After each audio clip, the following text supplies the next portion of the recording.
Yeah, he did about 3. Let's face it, Aerys II was a bad king and did terrible things, but there are 3 things that were ultimately the best he could do. Number 1, naming Tywin Lannister as his Hand of the King. This is no surprise to anyone. What is surprising is that most people call this the only good decision of the Mad King, but well, let's continue. Naming Tywin as the Hand of the King right at the start of his reign guaranteed that regardless of whether Aerys was a complete jerk, the kingdom would be in good hands.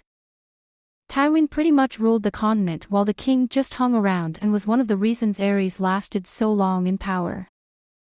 Hello everyone, if you are new here, please don't forget to subscribe and click the notifications bell, so you don't miss any new updates on your favorite TV series.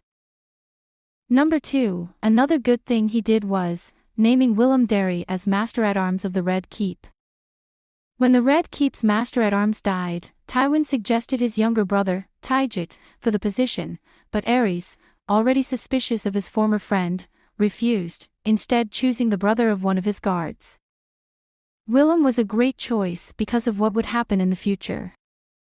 Number 3, evacuating Rhaella and Viserys to Dragonstone. Rhaegar was killed on the Trident, and the news was devastating to the Loyalists. The Mad King, in a last moment of sanity, decided to send his pregnant wife Rhaella and their young son Viserys to Dragonstone.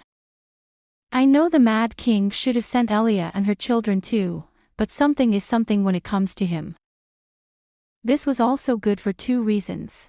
If they hadn't gone to Dragonstone, Tywin's men would most likely have killed them like they did Elia and her children. If he hadn't sent them away and Jaime hadn't been able to stop the whole wildfire thing, the whole family would have been wiped out. After Dany's birth and the destruction of the Targaryen fleet, the island servants planned to hand the children over to Robert, but Willem Darry gathered as many loyalists as he could and evacuated the children to Braavos.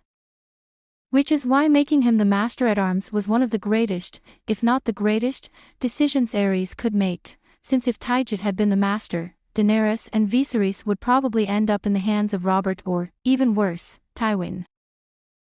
Thanks to him, Daenerys had a happy first few years of life, and Willem could be considered one of the closest things to a father that she would have. So ultimately, these last 2 decisions by the Mad King ended up saving the House of the Dragon and, indirectly, the world. Thanks for watching, please don't forget to like this video and drop comments. And most importantly, don't forget to subscribe and hit the notification bell so you don't miss anything.